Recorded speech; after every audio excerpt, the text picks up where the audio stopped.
EA Play is a gaming subscription service that lets you access 100+ titles, including first-party EA originals and third-party games, for just $5 a month. In this video, I will show you some best games on EA Play. So without any further ado, let's start this video. The first game of this video is Rocket Arena.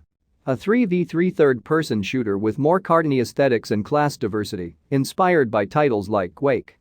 Every player starts with a rocket launcher, but there are other power-ups and unique character powers that alter traversal, damage potential, and other aspects of the game. Rather than a typical health meter, the game uses a blast meter, which fills up as more players are hit by rockets. Once full, a single rocket may send your character flying off the battlefield. Next up we have Need for Speed Heat.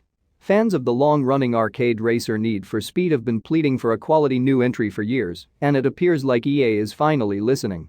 Need for Speed Heat brings you to the neon-lit streets of Palm City, where you'll have to avoid renegade cops as you work your way up the street racing rankings. Enhanced customization and crossplay multiplayer are among the game's numerous enhancements over its dismal predecessors. Next up we have Star Wars Jedi Fallen Order. Respawn managed to capture the cinematic quality of the Star Wars films and adapt it to video games in a way that felt both fascinating and real in Star Wars Jedi Fallen Order. The game follows Cal Kestis, a Jedi Padawan, on a journey to explore the mysteries of an ancient civilization in a galaxy far, far away, following the events of Episode 3. Close-range fighting, open-ended exploration, and 3D platforming are all present in the gameplay. Next up we have Dead Space.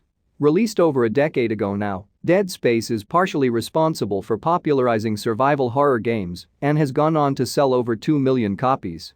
It also turned Visceral Games, EA Redwood Shores at the time, into one of the most beloved developers in the industry, at least until they were shut down in 2017.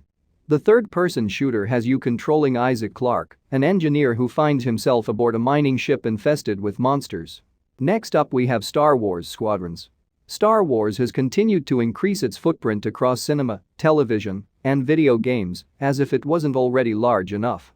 Star Wars Squadrons is a space combat game that positions you as the pilot of both New Republic and Galactic Empire starfighters, rather than wielding lightsabers. The game's gameplay revolves around first-person space dogfights in which you must control your spacecraft's weaponry, shields, and engines while attacking opposing ships. Next up we have Dragon Age Inquisition. Dragon Age Inquisition is a bit of a hidden treasure, a criminally underappreciated RPG that's a touch rough around the edges. Despite how much BioWare's reputation has sunk in recent years, Inquisition is still recognized as one of the finest BioWare-developed products to date. It begins with you choosing your race and class before setting out onto the continent of Thetis to explore a mysterious rift in the sky that is enabling demons to invade the planet, much like other open-world RPGs. Next up we have Unravel 2. Unravel 2 is a two-person co-op platforming adventure in which you and another player control two yarnies, small living things made of yarn. The yarnies are linked by a common thread that helps them to solve problems and navigate difficult settings packed with deadly creatures, sharp objects, and harsh weather by running, jumping, and swinging. It's a graphically stunning game with rich locations ranging from rocky shorelines to wet tunnels, as well as mechanical factories and abandoned warehouses. Next up we have Burnout Paradise Remastered. An improved version of the 2008 game with several technical and graphic improvements. You'll be driving across Paradise City, a large open world replete with secret shortcuts, ramps, and billboards to navigate.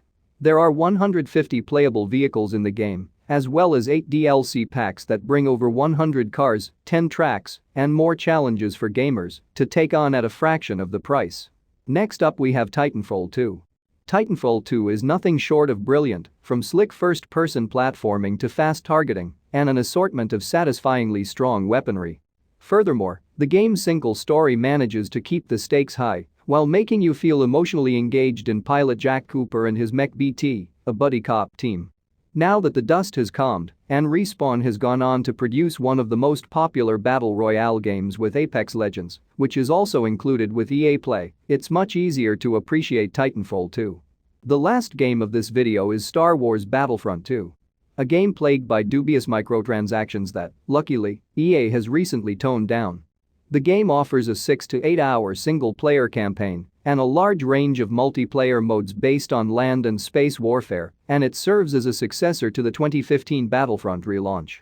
You may control strong Jedis like Luke, Yoda, and Darth Vader, as well as clone and stormtroopers, combat droids, and rebel warriors, all of whom are influenced by the franchise's storyline. So that's the list of 10 best games on EA Play to play in 2021 and 2022. If you enjoy this video, hit the like button and subscribe to my channel Games Puff, and press the bell icon for more gaming videos.